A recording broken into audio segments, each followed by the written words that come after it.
안녕하세요. 소중한 친구们. 잘 지내고 있나요? 무엇보다 먼저 여러분이 어떤 상황에 있든 절대 혼자가 아니라는 걸 알아두었으면 해요. 때로는 마치 세상이 여러분을 한쪽 구석으로 밀어내고 모든 것과 모든 사람에게서 떨어뜨려 놓은 것처럼 느껴질 수도 있어요. 마치 외면당한 것처럼 말이죠. 그런데 만약 이 시간이 그냥 외로운 시기가 아니라 어떤 의미가 있는 과정이라면 어떨까요? 이 힘든 시간이 여러분을 더 큰 무언가를 위해 단단하게 만들어가는 과정일 수도 있다고 하면 믿을 수 있을까요? 칼융 심층 심리학의 거장 중 한 명은 고독한 순간들이 단순한 우연이 아니라 변화를 위한 초대라고 말했습니다. 개인화, 즉 진정한 나 자신이 되어가는 과정은 때때로 외부의 소음에서 벗어나 스스로를 돌아보는 시간을 필요로 합니다. 사실 우리 주변이 온갖 것들로 가득 차 있을 때 내면의 목소리를 온전히 듣기란 거의 불가능하죠.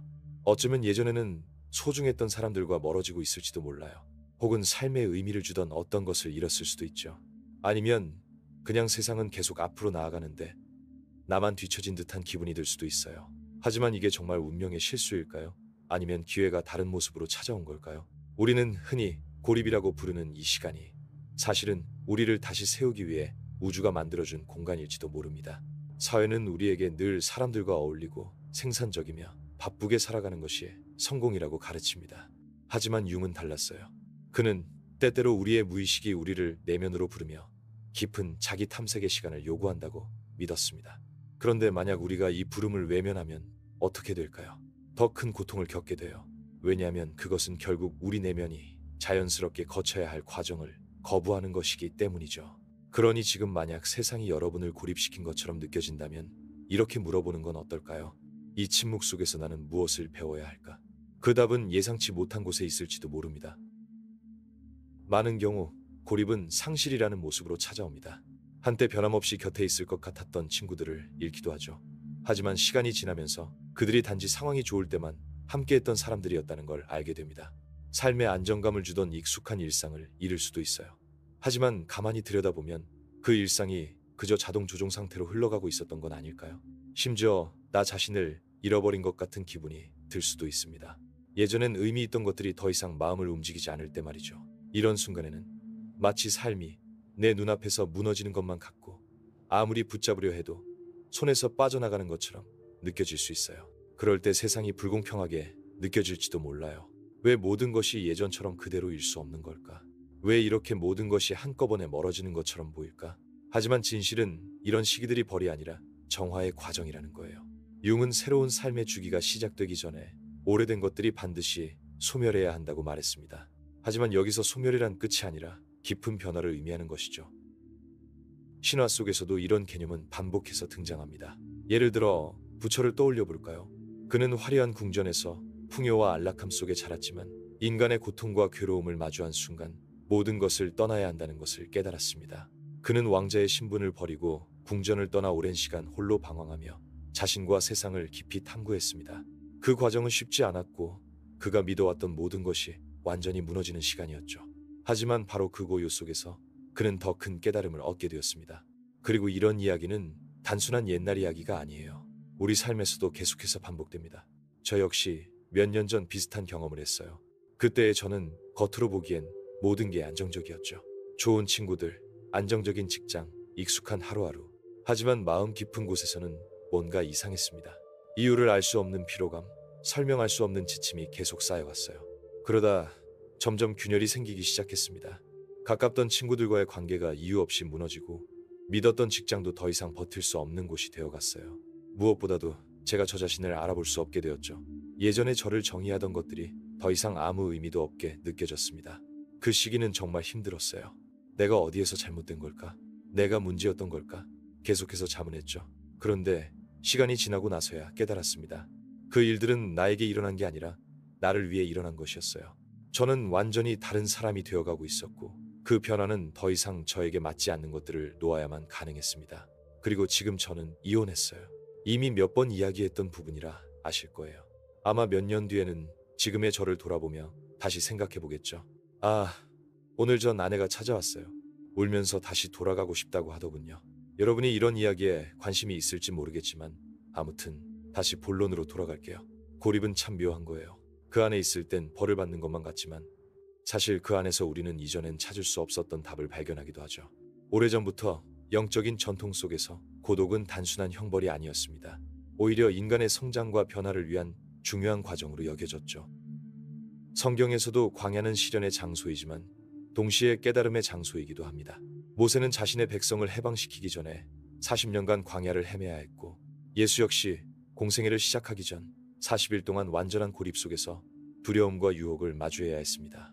불교에서도 마찬가지예요. 수많은 스님들이 세상의 소음에서 벗어나 오랜 기간 수행에 집중하는 이유는 오직 고요함 속에서만 마음의 본질을 제대로 바라볼 수 있기 때문이죠. 이슬람 신비주의인 수피즘에도 카라라는 개념이 있습니다. 이것은 세상과 단절된 채 더 깊은 깨달음을 찾는 영적 수행의 과정이에요. 그렇다면 왜 이렇게 많은 전통에서 고립이 중요한 과정으로 등장할까요? 혼자 있는 것에는 도대체 어떤 힘이 있는 걸까요? 결국 고독은 우리를 진짜 나와 마주하게 만들기 때문입니다. 우리는 일상 속에서 끊임없이 무언가에 둘러싸여 있어요. SNS, 일, 가벼운 대화, 끝없는 약속들. 우리의 마음은 좀처럼 완전한 침묵을 경험하지 못하죠. 그런데 만약 그 모든 것들이 사라진다면 어떨까요? 세상의 소음이 사라지고 우리에게 남는 것은 오직 나 자신뿐이라면 그제야 비로소 우리는 우리 안에 남아있는 것들을 마주하게 됩니다. 불안한 생각들, 감춰둔 상처들, 오랫동안 외면해온 진짜 욕망들. 그리고 여기에서 중요한 점이 하나 있어요. 많은 사람들이 이 과정을 두려워한다는 거예요. 그래서 외로움을 견디지 못하고 늘 무언가로 자신을 채우려 합니다. 혹시 주위에 혼자 있는 시간을 못 견디는 사람들이 있지 않나요? 항상 누군가와 함께하려 하고 끊임없이 새로운 자극을 찾아 헤매는 사람들. 그것은 단순한 성향의 문제가 아닐 수도 있습니다. 어쩌면 그들은 자신과 마주하는 것이 두려운 것일지도 모릅니다. 너무 오랫동안 외면해온 내면의 진실과 대면해야 하기 때문이죠. 이제 이 개념을 극단적인 상황까지 확장해 볼까요? 감옥에서 가장 가혹한 처벌 중 하나가 무엇일까요? 바로 독방감금입니다. 인간이 만들어낸 수많은 처벌 방식 중에서도 완전한 고립은 여전히 가장 잔인한 형벌로 여겨집니다. 강제 노역도 견디고 폭력도 버텨낼 수 있는 사람이 작은 독방에 갇혀 누구와도 접촉할 수 없게 되면 점점 무너져 내리기 시작하죠. 연구에 따르면 장기간의 독방 생활은 환각, 심각한 우울증, 심지어 자아의 붕괴까지 초래할 수 있다고 합니다. 외부 자극이 완전히 차단되면 인간의 정신은 스스로 현실을 만들어내기 때문이죠. 이것이 우리에게 시사하는 바는 분명합니다. 고립은 우리를 변화시킬 수도 있고 우리를 파괴할 수도 있습니다. 결국 그것을 어떻게 받아들이고 활용하느냐에 따라 그 의미가 달라지는 것이죠. 강제로 주어진 고립은 극심한 고통이 될 수 있습니다. 하지만 스스로 이해하고 받아들이는 고립은 새로운 나로 태어날 수 있는 기회가 될 수도 있습니다. 융은 우리의 무의식이 우리가 성장하는데 반드시 필요한 경험으로 우리를 이끈다고 말했습니다. 만약 지금 여러분이 고립의 시간을 겪고 있다면 어쩌면 그것은 오랫동안 삶의 소음 속에서 묻혀있던 내면의 목소리를 들어야 할 때라는 신호일지도 모릅니다. 융은 우리가 피하려고 했던 것들이 사라지는 것이 아니라 오히려 내면의 그림자로 남아 우리 삶에 영향을 미친다고 보았습니다. 그림자는 우리 안에서 외면당한 감정, 억압된 욕망, 펼쳐지지 못한 가능성을 의미합니다. 그리고 우리가 그것을 오랫동안 외면할수록 결국 우리의 무의식은 우리를 그 그림자와 마주하게 만들 상황을 만들어냅니다. 그래서 많은 경우 고립의 순간은 위기와 함께 찾아옵니다. 삶이 무너지는 것 같고 가까운 사람들이 멀어지고 모든 것이 의미를 잃는 듯한 순간들이 찾아올 때가 있죠. 하지만 그때 벌어지는 일들은 단순한 불행이 아니라 우리 내면의 부름일 수도 있습니다. 무의식은 우리가 바깥 세상의 소음에 휩싸여 있는 한 정말로 들어야 할 것을 들을 수 없다는 것을 알고 있습니다.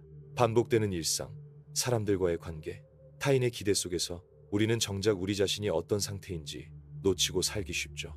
그래서 고독이란 때때로 피할 수 없는 과정이 됩니다. 모든 것이 멈추고 나서야 우리는 진짜 나 자신과 마주할 수 있기 때문입니다. 융은 이 과정을 변형의 상징과 자아와 무의식에서 깊이 탐구하며 심리적 성장은 직선적인 과정이 아니라 죽음과 재탄생의 순환이라고 설명합니다. 새로운 내가 탄생하기 위해서는 기존의 나를 해체해야 합니다. 고립의 진정한 역할은 우리가 세상에 맞추기 위해 만들어온 가짜 자아를 무너뜨리고 진짜 나와 다시 연결될 수 있도록 돕는 것입니다.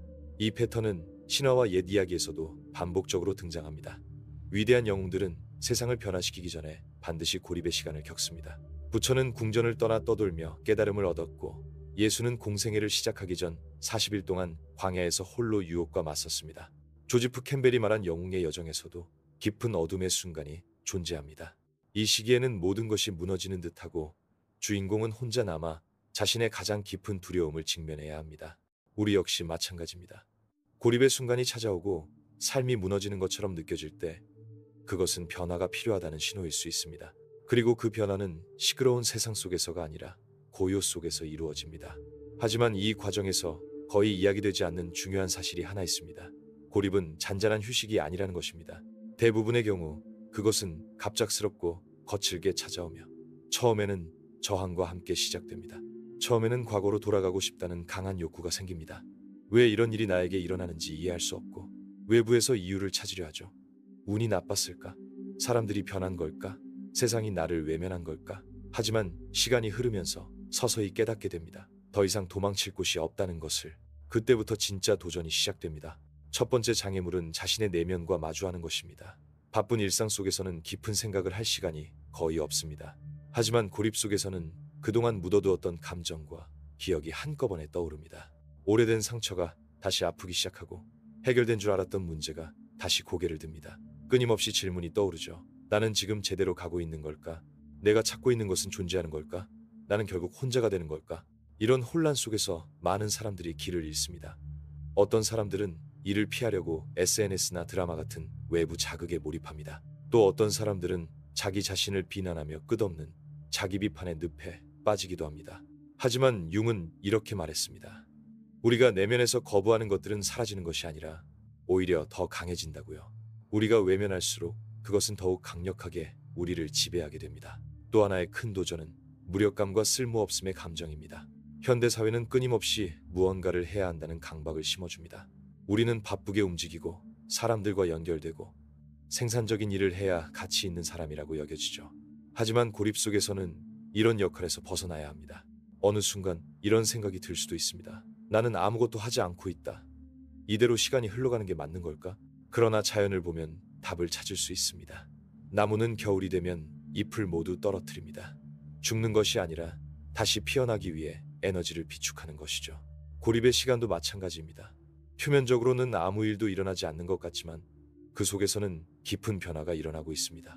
그리고 마지막으로 잊혀질 것에 대한 두려움이 찾아옵니다. 멀어진 관계, 끊어진 소통.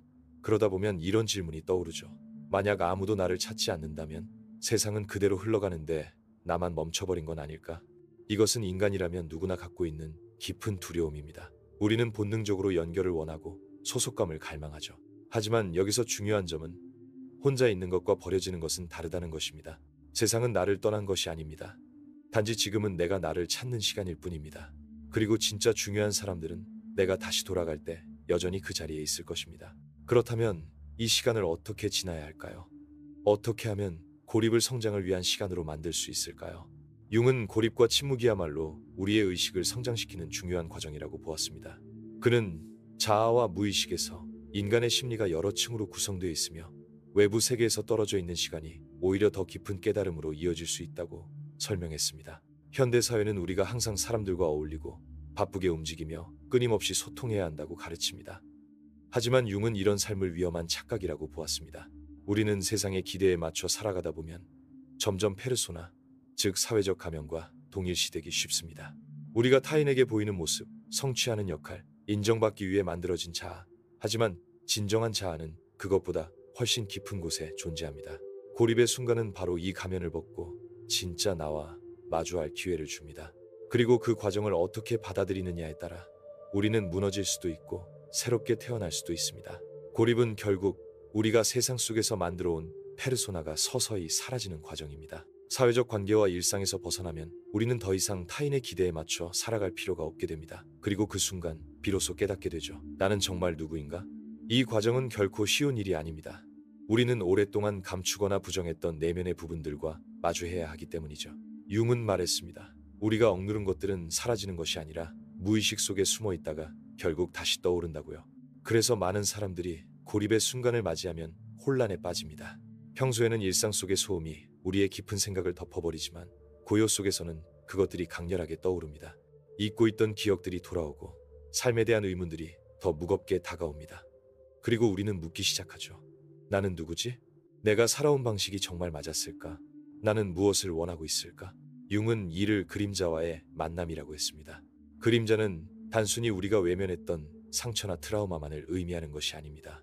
그 안에는 우리가 억눌러 왔던 가능성도 있습니다. 표현하지 못했던 창의력, 스스로 부정했던 욕망, 외면했던 직관, 이 모든 것들이 우리 안에서 대면하기를 기다리고 있습니다.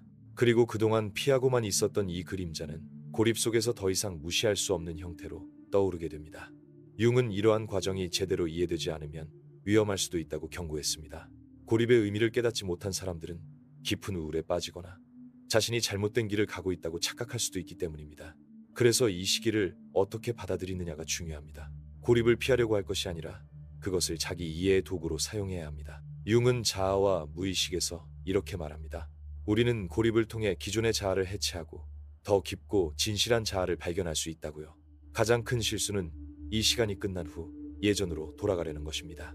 고립을 통해 깨달은 것이 있다면 우리는 같은 습관, 같은 관계, 같은 패턴으로 돌아가서는 안 됩니다. 이 시간이 우리에게 준 교훈을 무시하면 우리의 무의식은 더 큰 위기로 다시 우리를 깨우려 할 것입니다. 융은 고독을 벌이 아니라 통과 의례라고 보았습니다. 이것은 우리가 버려지는 순간이 아니라 우리가 더 온전한 존재로 거듭나는 과정입니다. 이 과정에서 저항하기보다 받아들이는 사람들이 결국 이전보다 더 깊고 진정한 모습으로 다시 태어남. 저 역시 이 길을 걸어오면서 그리고 융의 가르침을 통해 배운 것이 하나 있습니다. 고립은 끝이 아닙니다. 그것은 하나의 여정입니다. 그리고 그 안에 있을 때는 모든 것이 불확실하게 느껴집니다. 침묵이 무겁고 질문에는 답이 없으며 길을 잃은 듯한 기분이 듭니다. 하지만 그것이 잘못된 길이라는 뜻은 아닙니다. 오히려 무언가가 변화하고 있다는 신호입니다. 세상은 우리에게 외로움을 두려워하라고 가르칩니다. 마치 혼자 남는 것이 실패라도 되는 것처럼요. 하지만 만약 그 반대라면 어떨까요? 이 순간들이야말로 우리가 스스로를 정말로 들여다볼 수 있는 기회라면, 무의식이 우리에게 말을 걸고 있다면, 지금 여러분이 고립 속에 있다면 깊이 숨을 쉬어보세요. 이것은 잃어버리는 시간이 아닙니다. 이것은 다시 정렬하는 시간입니다. 그리고 이 시간이 끝나고 나면 여러분은 이전과 같지 않을 것입니다. 삶을 바라보는 시선도, 관계를 대하는 방식도, 그리고 스스로를 이해하는 깊이도 달라질 것입니다. 지금은 무거워 보이는 이 고독이 여러분의 가장 큰 동반자가 될 수도 있습니다. 왜냐하면 스스로와 함께 있을 수 있는 사람은 더 이상 어떤 상황에서도 완전히 외롭지 않기 때문입니다. 그러니 필요하다면 이 시간을 허락하세요. 억지로 채우려 하지 말고 그 안에 담긴 의미를 들어보세요. 그리고 세상으로 돌아갈 때가 오면 여러분은 알게 될 것입니다. 그때는 더 진실된 모습으로 더 온전히 진짜 나로서 돌아갈 수 있을 테니까요. 이 영상이 도움이 되었다면 여기 추천 영상도 함께 보세요. 그럼 다음에 만나요.